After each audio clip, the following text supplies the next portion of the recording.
Good morning everyone, সবাই কেমন আছো? আশা করছি ভালো আছো। আমিও অনেক ভালো আছি। তো আজকে আমাকে দেখতে পাচ্ছ, তোমাদেরকে আজকে ব্লগটা শুরু করেছি। দেখো, গাড়ি থেকে আমি কোথাও যাচ্ছি, তোমরা দেখতে পাচ্ছ।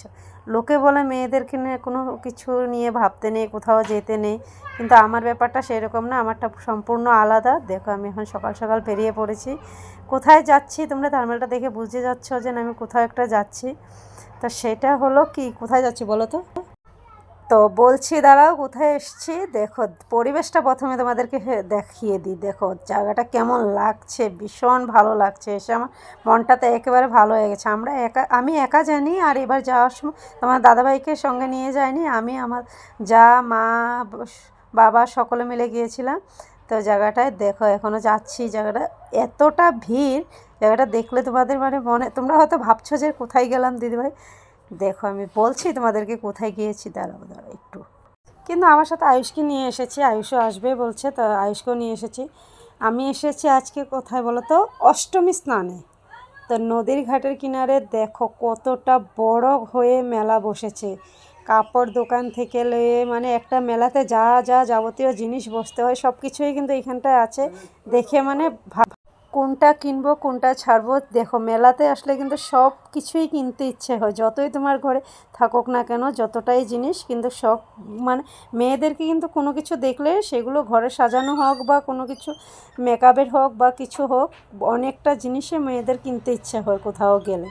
তা আমরা ওখান থেকে মেলার উপর দিয়ে আসতে হয়।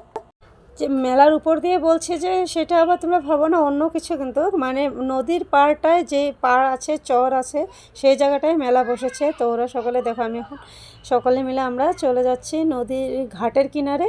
তো নদীর তো ঘাট নেই কোনো, তোমরা সকলেই জানো। এইখানটায় এতটা মানুষ হয় যে আমি শুনে আর থাকতে পারলাম না। ওরা যাচ্ছে, বাবা মা সকলে যাচ্ছে, যে আমি ভাবলাম যে আমিও যাই। এই প্রথমবার আমি যাচ্ছি কিন্তু। তো প্রথমবার এসেছি বলে দেখো, আমার জলটা দেখে আমার ভীষণ ভালো লাগছিল। তো এই যে পাহাড়ের কিনারে কিনারে দেখো ব্রাহ্মণ বসে আছে। তো সকলের থেকে এই যে ব্রাহ্মণগুলো বসে আছে, দেখতেই পাচ্ছ। এই যে বাবা মা, আমার মা, আমার শাশুড়ি মা, শাশুড়ি, ওরা পুজো দেবে বলে প্রথমে নেমেছে।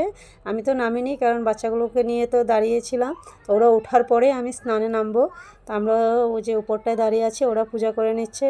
ওরা পুজো করে তারপরে ওরা ওঠার পরে আমরা স্নান করব। তো আমরা সকলে স্নান টান করবো বলে ভাবেছি, তো স্নান টান করে নিয়েছি। তো করে এখন একটা দোকানে দেখছি যে কাপড় সুন্দর সুন্দর টপ টি শার্ট বাচ্চাদের কাপড়গুলো ঝুলিয়েছে। তো ভাবলাম যে একটু দেখা যাক কী কী আছে কাপড়গুলো। তো তোমাদেরকে চারদিকটাও দেখাচ্ছি। অনেক বলেছি না প্রথমে, অনেক দোকান। তা এইখানটায় কাপড় দেখার পরে এই জায়গাটা এসে দেখছি যে এতটা সুন্দর, চারদিক সবুজে ঘাস, এমন মনটা মানে ভালোই লেগে গেল এখানটায় এসে। তো দেখো, আমি আরেকটু ঘুরে নিচ্ছি। জীবনে যদি তুমি সঠিক মানুষটাকে পাও না, মনে হয় জীবনে সব কিছু পেয়ে গেছো। কখনো কোনো কিছু অপূর্ণতা থাকে না, সব সময় মনে হবে যে ও আমার জন্য চেষ্টা করছে কিছু করার জন্য, তার জন্য মানে আমি এই জিনিসটা, এইটা নিয়ে আমি অনেক গর্বিত। আমি যাকে পেয়েছি অনেক খুশি। তা আমি মেলাটেলা ঘুরো শেষ, এখন দেখো আবার অটো করে চলে যাচ্ছি। যেই গাড়িটা নিয়ে গিয়েছিলাম সেই গাড়িটা করে চলে এসেছি। মা ওরা গিয়েছিলো টোটোত করে, আমরা গিয়েছিলাম অটোত করে। তো টাটা।